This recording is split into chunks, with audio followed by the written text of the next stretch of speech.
this year's annual Holy Cross Women in Business Conference. My name is Caitlin Fox, and I'm a sophomore economics major, and I'm currently pursuing my certificate in business fundamentals.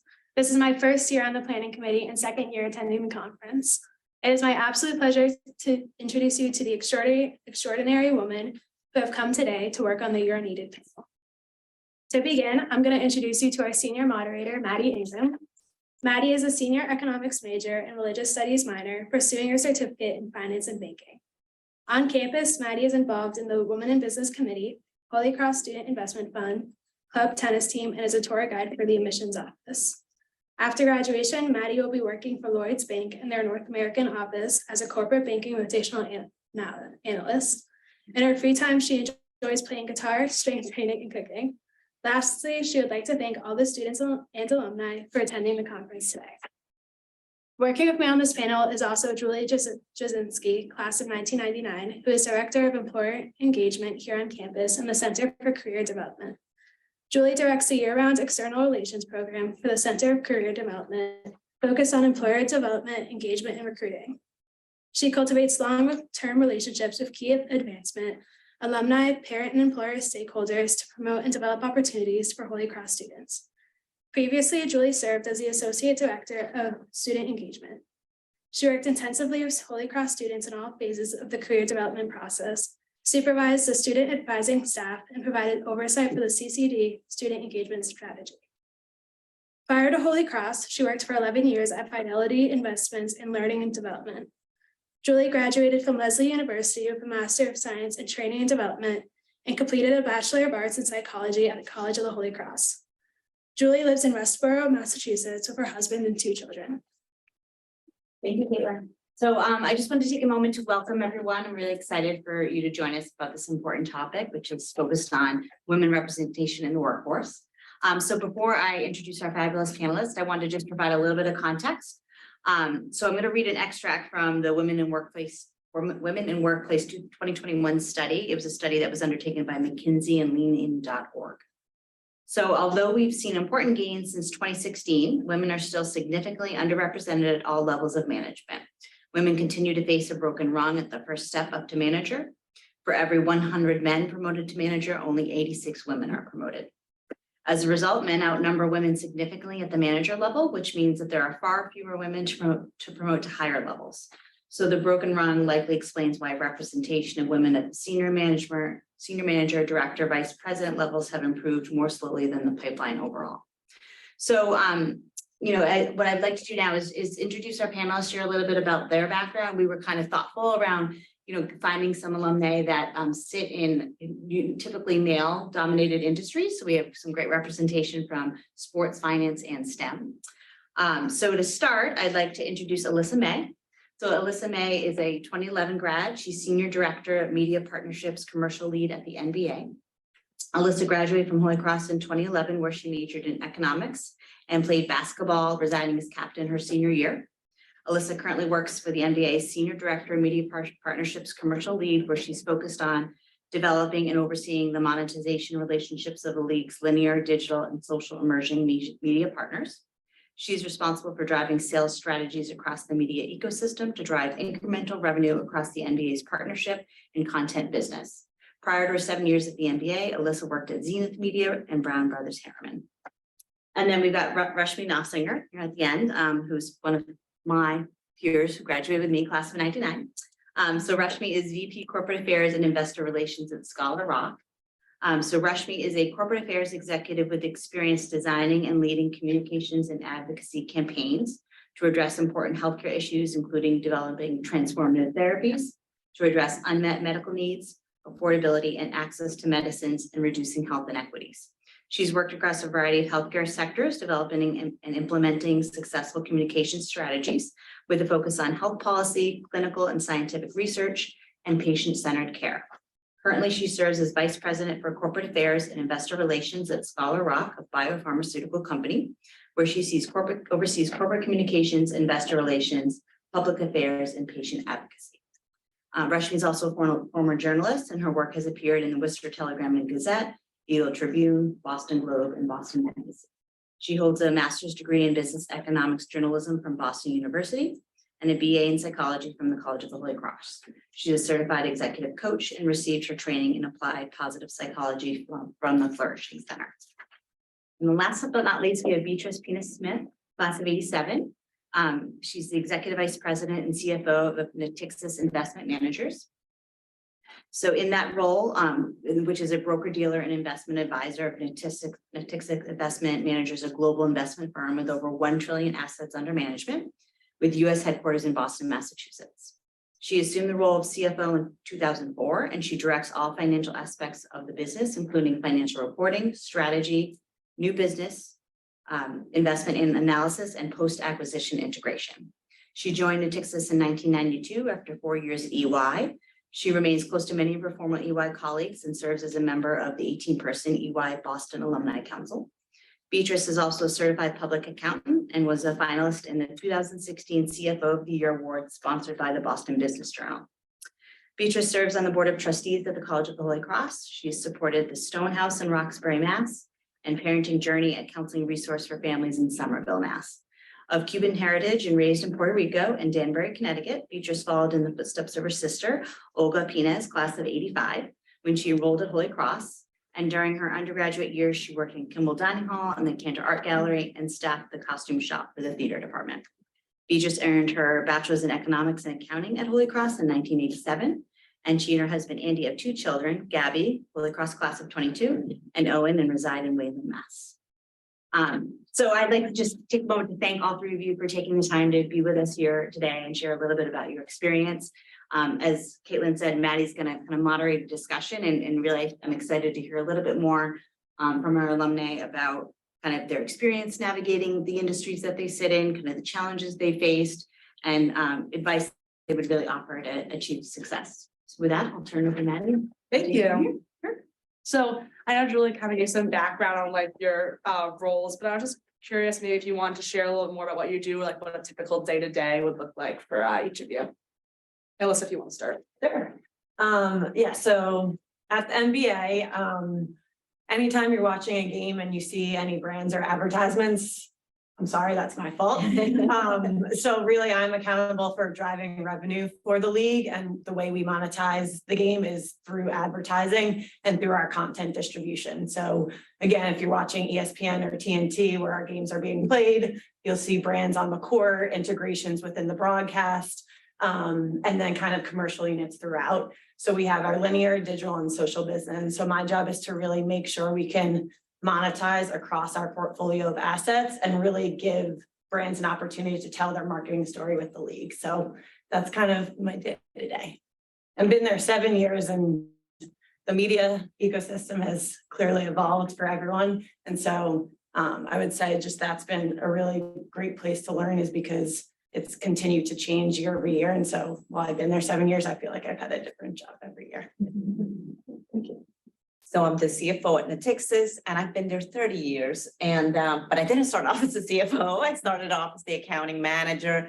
And like you, I feel like even though 30 years, you're like, oh, 30 years in one company. Well, the job has really changed because the company has really changed over time. But the responsibilities I focus on now, basically all aspects of the finance function, the CFO.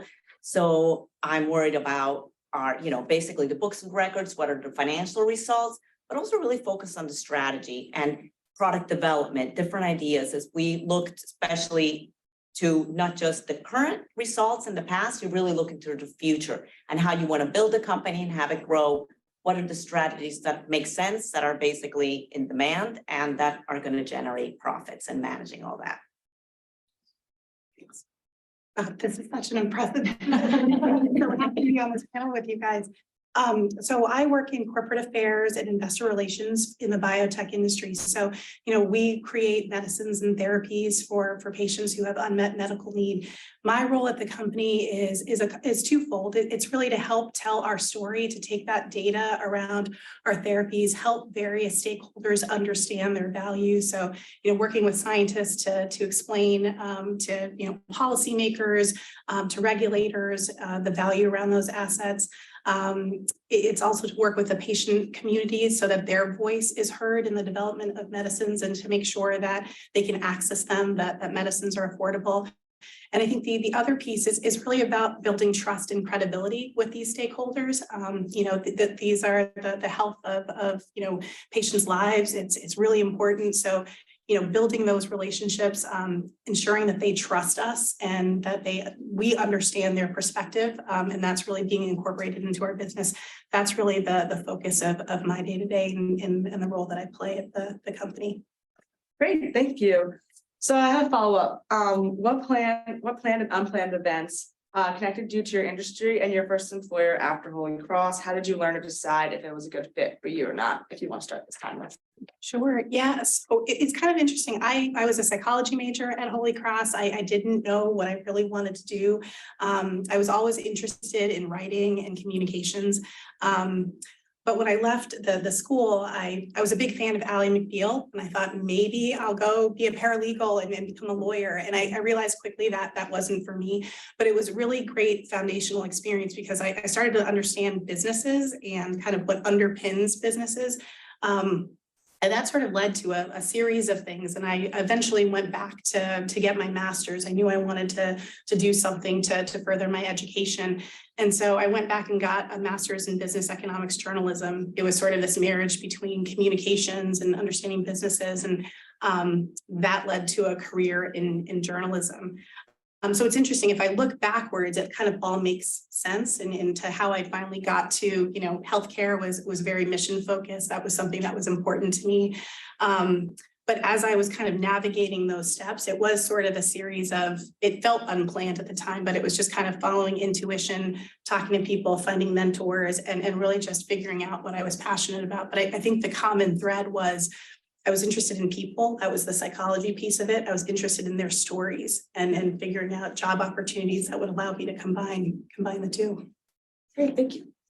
So myself, I was an accounting economics major at Holy Cross when I graduated. So I really knew I wanted to, stick with that. And, it was at the time, it was, 8 firms, so I started with what was then Arthur Young. And I spent 4.5 years there. I got exposure to a lot of different clients and different businesses, but most of them were in the financial services sector. And I had both, but I really enjoyed that. I found it super interesting and just sometimes say planned, unplanned. It just happened that way that I gravitated towards that and had most of those clients. So I got to a point that I was really ready to leave public accounting. And as I looked at different industries, and different opportunities, really the one I really wanted to leverage more the, financial services, and then specifically asset management, and just really, I remember I had a mentor who said to me, like, whatever you do, become an expert at it, right? As you really get into more of your, specific industry, really try to become an expert in that field. And I basically did that and really, put a lot of effort that then you want to leverage that, and then you learn more from that field. And then really, I never really, once I had made us, was at a certain step at a certain level, really, I never gave it another thought to switch industries. It was more all within the same industry.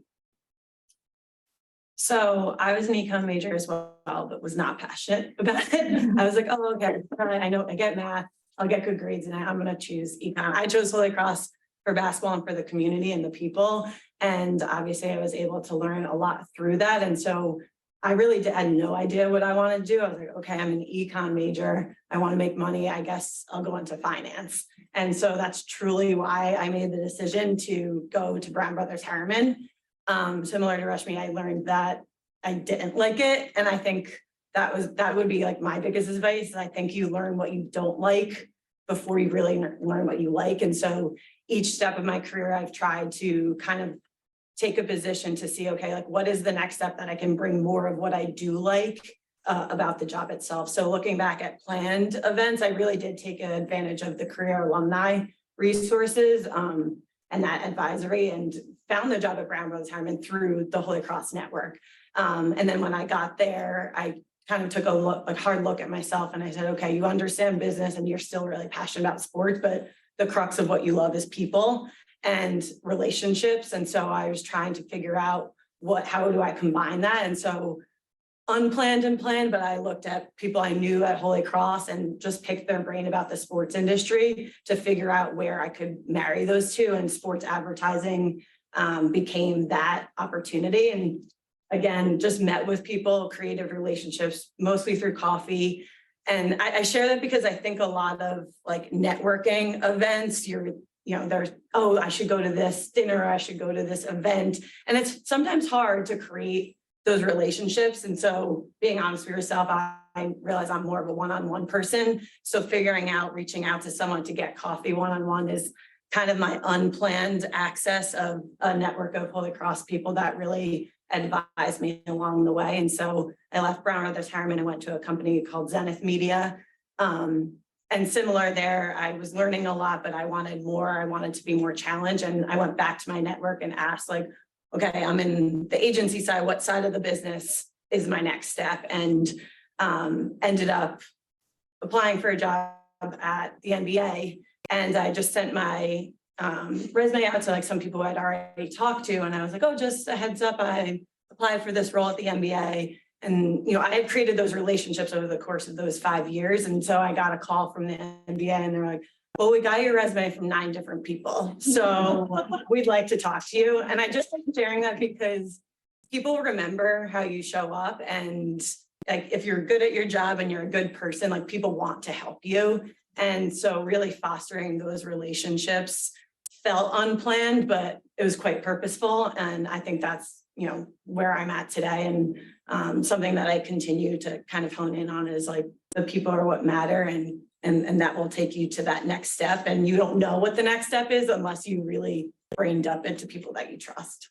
Thank you. I actually have a quick follow-up for that, Alyssa. So I know a lot of like our students, they're always like intimidated at like the networking process, especially now, like after COVID, like you couldn't go just grab coffee. So what would you say, like for all three of you, like if you have any tips or tricks for students who kind of want to just have more of like an informal or like informational interview, if you will, just to ask questions, like what do you think is like the best way for them, like or tips and tricks and how they can like feel more confident to reach out? I think, so I'm like you, I find, to be at a big event, that's like, it's a little bit hard to really make a connection, because it's just gonna be you maybe chat with a couple of minutes, so it's really harder. So I would just say, I know it's hard, but just write an email, like connect through LinkedIn, because we do, I love talking about, kind of the career path. And I love talking to people who are starting out or even any point in their career to hear what they're, sometimes you share ideas and you get, it goes both ways, you really share. And so I would just say, even though it's hard, like to, draft that first email or connection to someone you don't know, do it, because more likely than not, they're going to reply and they're going to say, yeah, sure, 15 minutes, 20 minutes, a cup of coffee. Now with Zoom, like, if you're in a different state and it's just not convenient, you can get on a call. That I've done that plenty of times and I've really enjoyed it too. And hopefully the other person has gotten some tips out of it too. So I think it's just, kind of, combat that I think fear of doing that, because that's really, that one-on-one is really the best way. Yeah, the first step is the hardest, but what I've really tried after I talk to someone, I say, please stay in touch, because that one chat, it can be insightful, but if I'm hearing from that person consistently, I'm going to think of them for an opportunity that comes up, because I know they're thoughtful, they care. And I'll reach out to them just asking a question, because it is a two-way street. Like I learn from junior people in my company all the time. And I think making sure it feels, two-way and really continuing to foster those relationships is, I think, the most critical part. Obviously, the first step is reaching out, but the follow-ups is important as well. And I would say being a part of a community like Holy Cross, I have found whenever I have reached out to other alums, there is such receptivity to that, right? Like they understand what you're going through. They have this wisdom. So tapping into this network is just like there's so many people that are out there doing interesting things. And I think they want to help. So as my colleagues have said, like just do it. And then I think you'll find that there's a lot of receptivity, especially in the Holy Cross community. Great, thank you. So moving on to our next question. Is your work environment or industry diverse? What does that diversity look like? Did Holy Cross prepare you to work in diverse teams? If so, how? If not, how have you gone about developing that skill set? Do you want to start, Beatriz? Yeah, so I think, I was thinking my years at Holy Cross, especially when I graduated, not the most diverse, but there is diversity of thought. And you got that at all, I think of all the, especially with classroom sizes that you are participating and you're getting into debates and you're getting into conversations where not everyone agrees, but you learn how to challenge in a respectful way and collaborate, and to get to a good process, to get to an end result. I think that's sometimes underestimated, the power and the value of that.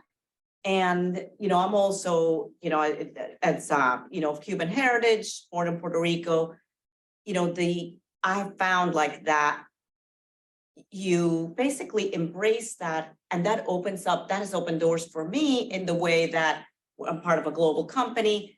You find that then you can basically relate to people, maybe you speak their own language, that you can make people feel at ease. You find things that are in common that all of a sudden you build a connection. It's a lot easier to do business that way. So, I think of diversity in many different ways and, I think there's always room for improvement in that, from that perspective with my company, with every room that you're in.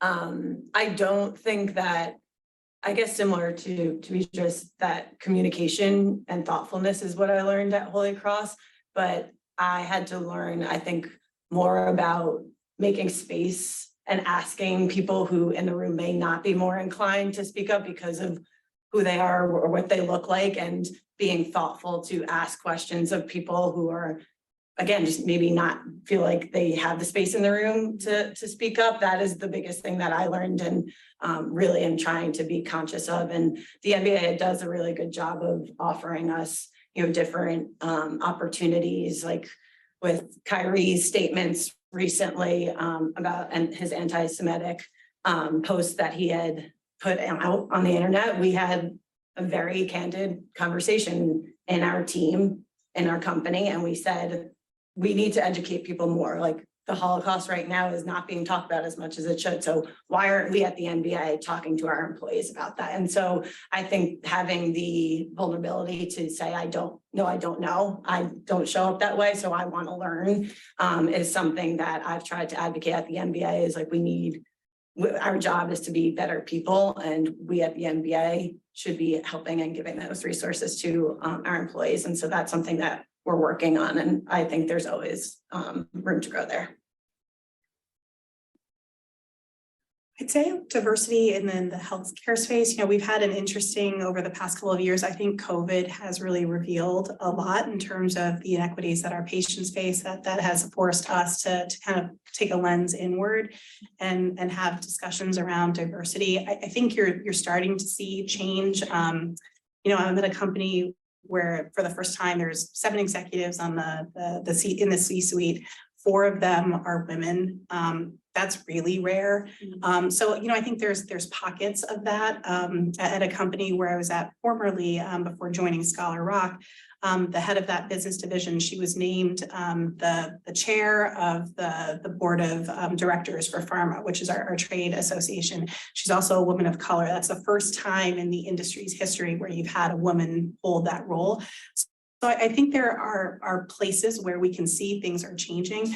There's still a lot, the McKinsey report, Julie, that you referenced, right? We still have a long way to go. But I'm happy to see there's conversations around it. I think, what Beatriz and Alyssa have said around like communications, curiosity, right? Like, I think we have to kind of be open to having these really tough conversations, right at the top, to make sure that we're creating a pipeline of diversity and diversity across a lot of different things, gender, racial and ethnic diversity, diversity of thought, right, within our industry. There can sometimes be, you know, the scientists versus the business people. So it kind of, you know, shows up in a lot of different forms. But I have seen a willingness to have those hard conversations, and that's kind of changing bit by bit, some of the dynamics. Thank you. So Rushmie, you mentioned like the new, like the women in the C, so you said 4 out of 7, which is like you said, rare. So this kind of is a good segue to our next question. Can each of you talk about any opportunities or programs, that whether it's an employee resource group or workshop certificates, so specifically for women in your industry that took advantage of or didn't and wish you had? You want to start this time, Rushmie?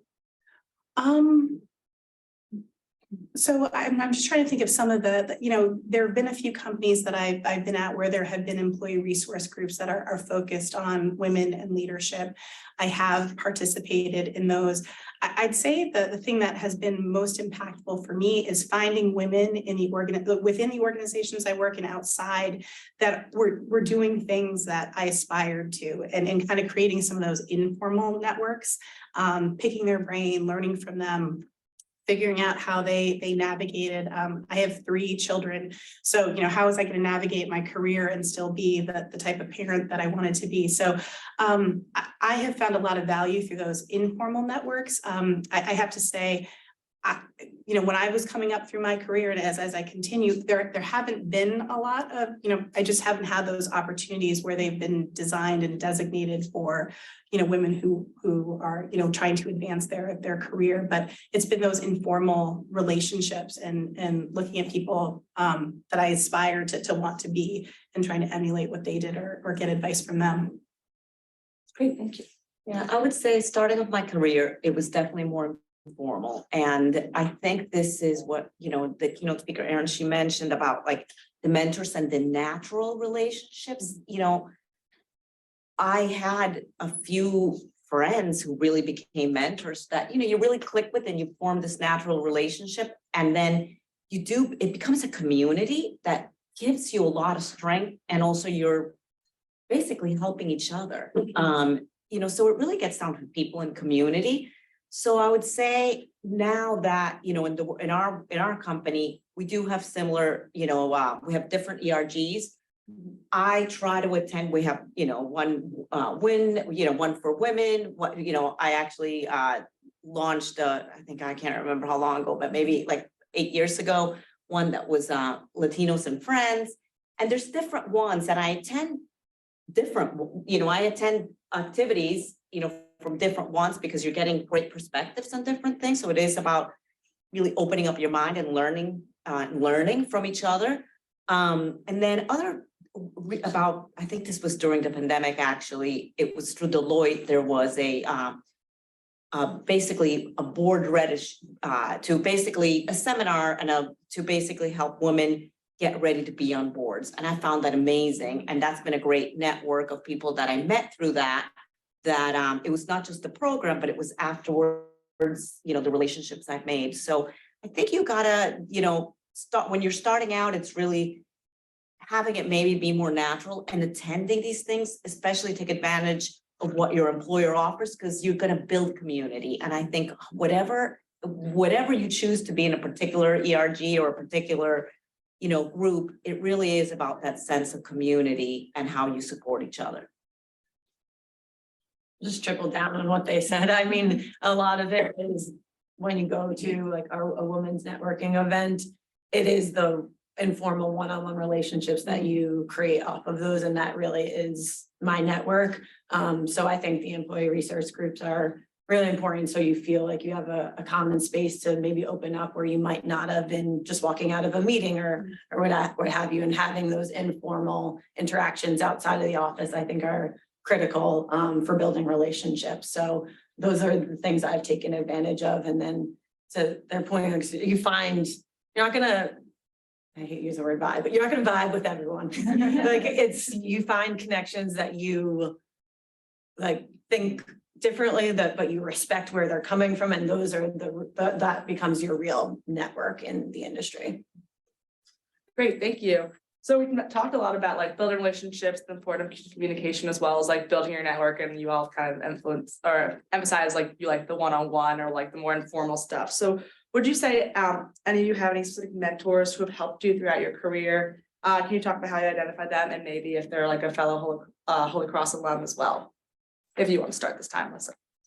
Yeah, my mentors, I guess, starting off in my career, it's interesting, they've been men. And they have not been at the jobs that I'm at, but in different roles in the industry. And so I always feel like I can call them and say, oh, I'm facing kind of this situation. Did this come up throughout the course of your career?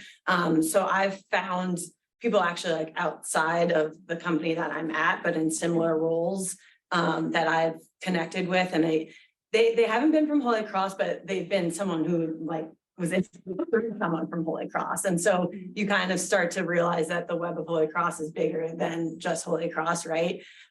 So those are, I guess those are really mentors. I mean, when I see a woman who like handles a tough situation in a room, I always perk up and I'm like, okay, because those are the hard conversations. And that's where I'm like, I want to be better at the hard conversations. And so a lot of my mentors, I realize, handle adversity quite well. And that is kind of how I've found people that I really want to learn from. And so that's kind of the way I've, I guess, found mentors is like, I really handle something hard and I want to learn from that.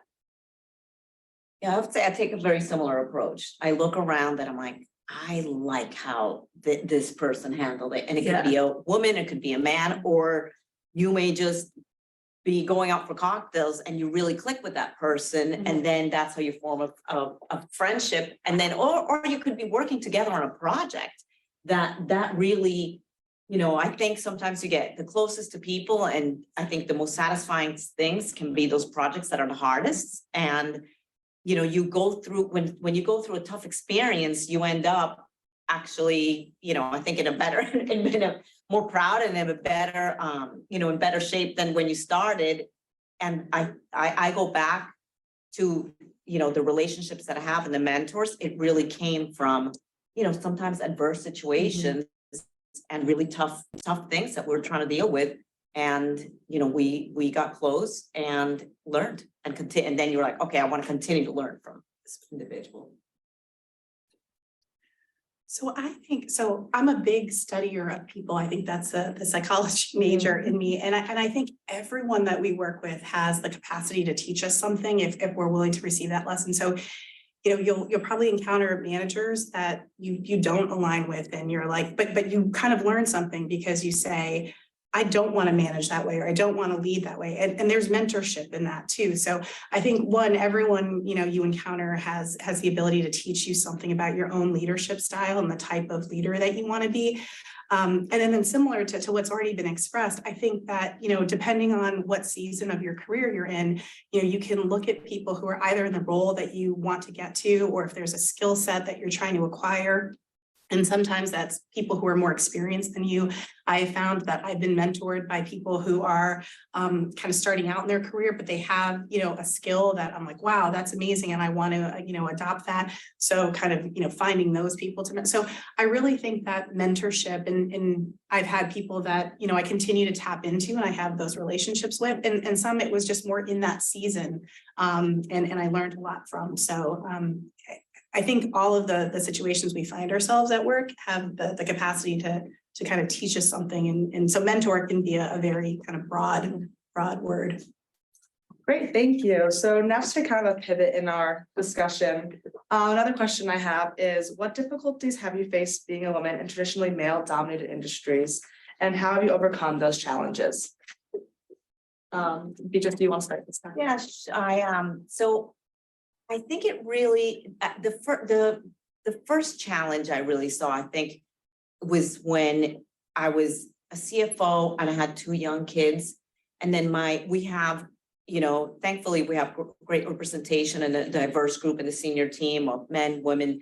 So but I was the only woman at that time. I was the only woman that had two-career, the spouse, two-career family with young kids, because either the other woman didn't have children, or, the men may have had kids, but their wives didn't work. And that was back then, right? Things have certainly changed. So, but I was more self-conscious, to the fact that, I have to, my husband and I would partner who would deal with daycare and all this. But I felt like, I didn't have that, if something came up at the last minute, I didn't have that flexibility to just say, oh, sure, I can go out to dinner with, as a team. I had to basically plan ahead. So that definitely was, I think I was more self-conscious about it. But then, basically it's the confidence of saying, well, it is what it is. And you're basically thankfully, we've come a long way, and there's a lot more flexibility and a lot more awareness of this. And even though it's not like people were demanding that who cares that you have to get home, if that was not the case, but I think it was my own self-consciousness about it.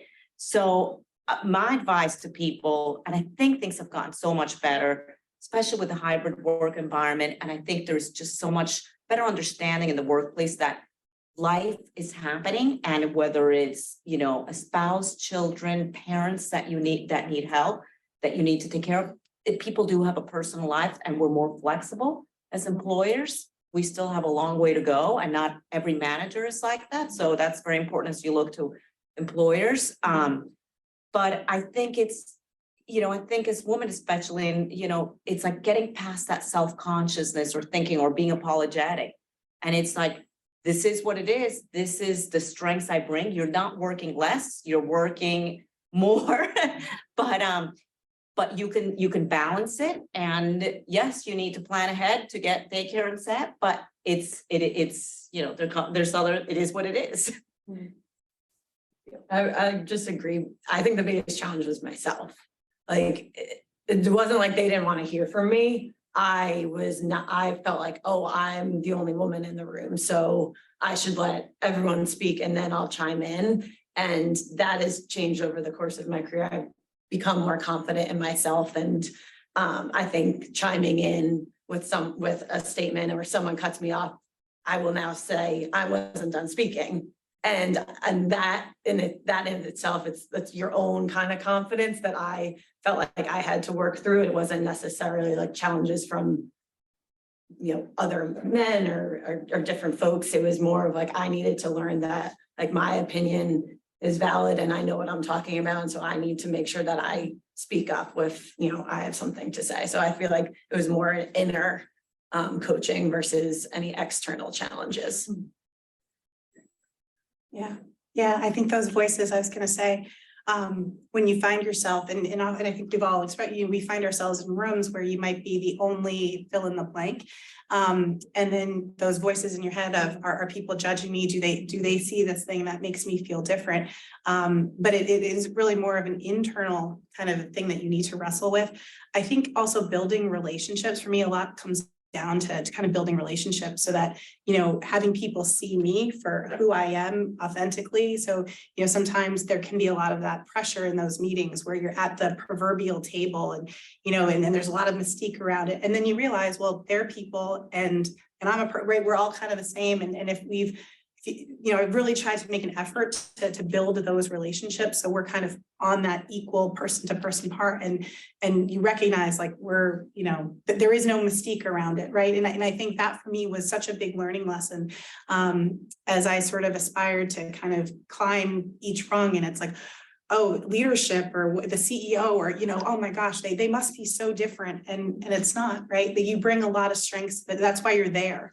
That's why they want you in the room. Your voice is really important. And I think it is just kind of flipping that own switch in your head of, I deserve to be sitting at this table. I'm needed here. Thank you. So for this is going to be our second to last question. So looking back, is there anything you would do differently when you were starting your professional career? Not be as hard on yourself. Be kind to yourself. Stop comparing. I think that was my biggest issue starting out my career, is I was looking left and right at, friends who were in different industries and, maybe having higher titles or making more money, but you're competing with yourself and you just want to get better. And I think I was pushing myself. I have to get to that next level. I have to be here. And I wish I was just kinder and patient. And we're all learning, we're still learning. And I still have to be patient with myself to say, like, every step you take, if you're a competitive person, which I know Holy Cross, you are. But competing with yourself and not competing with others would be my biggest advice to my younger self. Yeah, I think for me would be to maybe take some chances, I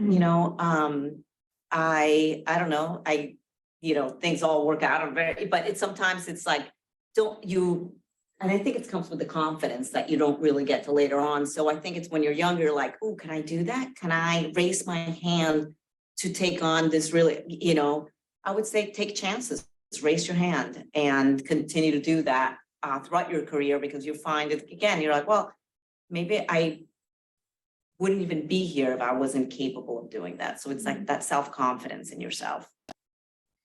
If I could go back and tell myself, having learned what I learned, like to have more fun with it. I think I thought like, oh my gosh, if I don't do this, then this won't happen. And if this won't happen by the time I'm 40, and that thinking can get you really stressed out.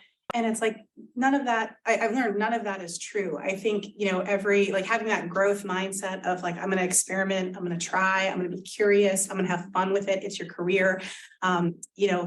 I like to play sports too. And if you kind of like make everything a game, it's kind of fun. It becomes fun. And this is like, you're sort of crafting your life. So it doesn't have to, like, I would tell myself like, relax, ease up. It's okay. Like you're not going to be out.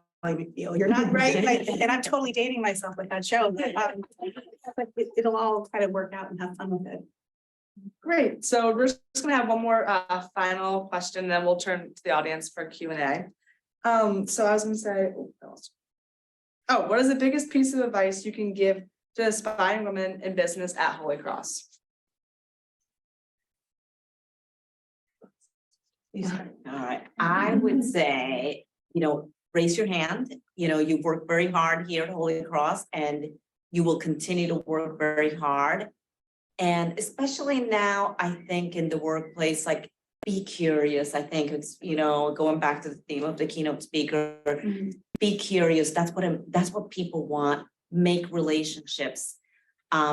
Hopefully you can be, I think, with the hybrid environment, which is great, offers great flexibility, but just be present, try to be in person, because that is the best way to really, start new relationships, have fun, because when you work hard and you're learning, you are going to have a lot of fun. And it's that pride that's so motivating. So I would say it's like, right, that's raise your hand. Don't be afraid to raise your hand to take on more things. I would say relationships, continues to give back in my life, from work relationships to personal relationships. That's what really matters. And so that would be my advice, is just create that network, because people are what matter most. And I think, again, very similar to Beatrice, is you don't need to know it all, and it's not, the line isn't straight. So if you go somewhere and it's maybe not the best fit, it's just the next step in your journey, and they're all steps in the long journey. And so there's never going to be that, this is it, I made it. There's always going to be another step you're climbing towards. And so again, learn from each of those steps and lean on your friends and family along the way. And I would say my biggest piece of advice is to believe in yourself. You're here at this amazing institution. I know you've all done amazing things to get here, and you'll continue to do amazing things when you leave Holy Cross. And so always kind of know that that's your foundation. I think we as women can be really hard on ourselves, and sometimes we can take ourselves out of the running of an opportunity because we don't feel like we check all the boxes. So I think if you can just say to yourself right now, make that commitment to yourself of like, I'm not going to listen to that, right? When that voice creeps up, I'm going to silence that, and just, know that you deserve to be in that room, know that you deserve to be in at the table, and that you're, supremely talented. So, that belief in yourself will get you far, even when, you know, you're not sure you can do it 100% of the way, but if you can get 65% of the way there, you know, your talent, your passion, your energy will carry you the rest of the way. Great, thank you so much for your insight. I'm sure a lot of the students and alumni will take a lot of that advice to heart. So now we'll open up to the Q&A session. If anyone has any questions, feel free to just raise your hand. Yeah.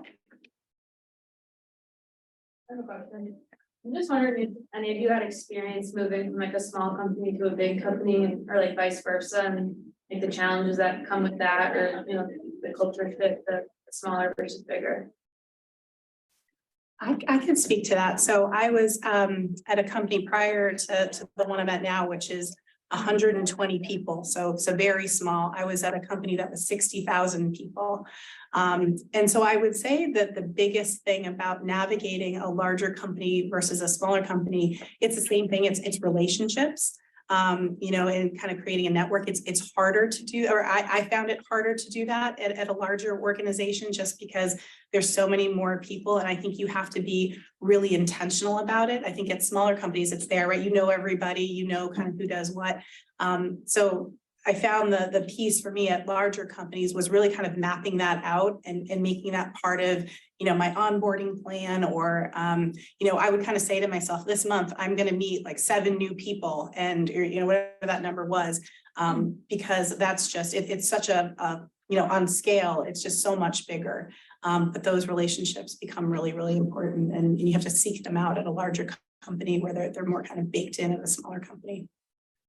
Yeah, and I think to add on to that, like, I think it's finding, you do it, being intentional to, at a bigger company, there's still community, right? And it just may not be at a smaller company, maybe the whole is the community.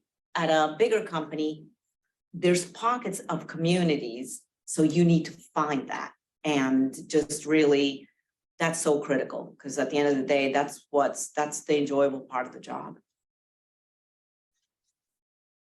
I went in all big companies, I can't help it. That's a great question. Thank you. Any other questions from the audience? Oh, yeah, go ahead. You all stated that it takes time to like build your confidence. I just wanted to know, what did you guys do in order to get to the confidence that you're in? Self-talk.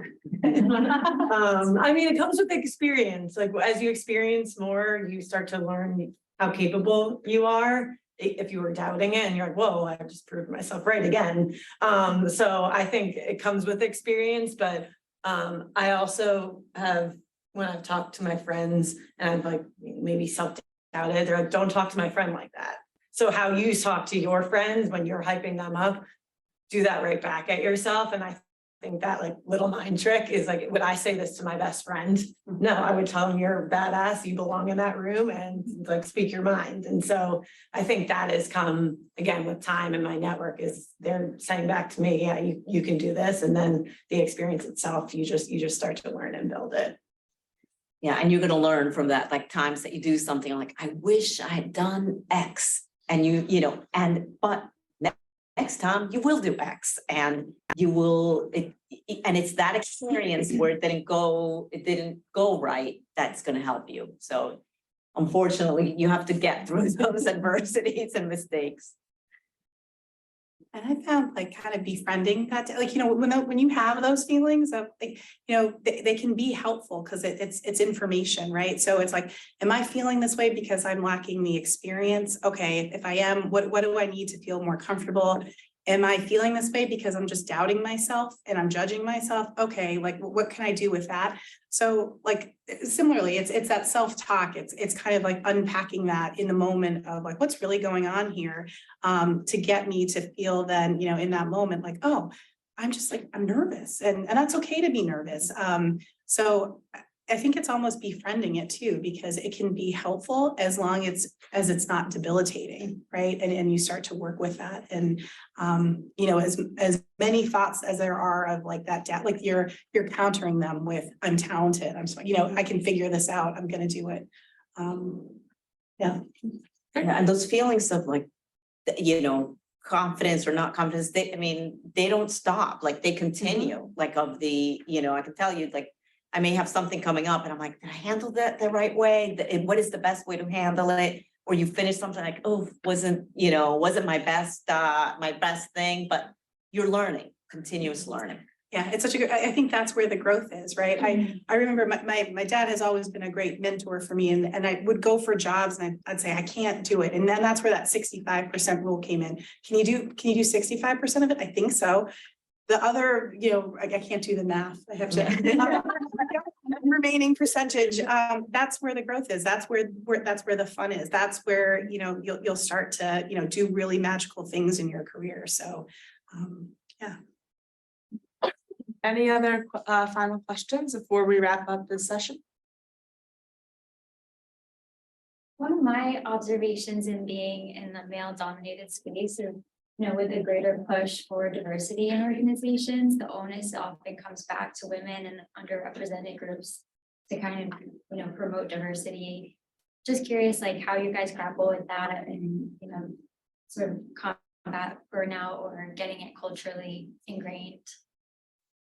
It's a good question. I mean, you can only control what you can control. And I think sometimes if you can feel overwhelmed if you're trying to kind of fix it all or feel burdened by it. And I think focusing on what's in front of you and how you can help your network of friends and people is all that you can put on yourself, and everything else, like the chips will fall. You can't control it all. So I think to your point, grappling with like, what can I own out of this situation that I can control? And then just keeping that where it is and not feeling like you have to take on the entire world is something that I've tried to focus on, is like, how can I help? And if I can't, then I can't beat myself up over it. So, but it's a good question. And we have to rely on our other networks of people who aren't like that and have candid conversations. Like, I need you to make space for my teammate here, or I need you to make space for me in a certain way. And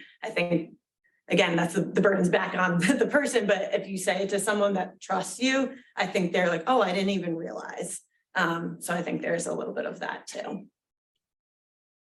Yeah, I agree. Can't boil the ocean by yourself, right? It takes time, and it takes colleagues, but there's things individually you can do, and then also, encourage others. So go. And I think this is where representation at leadership levels is really, really important, right? Because it's the leaders that really, it has to kind of start from the top and kind of come down, and that's where the conversation starts to change. And I really believe things like, diversity, equity, inclusion, belonging, that can't be sort of a side project, and it's a thing that companies and organizations, cultures talk about. It has to be ingrained into the business strategy, right? It has to be about everything that company does. And that's why I think that representation, because it's not a side project. It should be fundamental to how companies operate.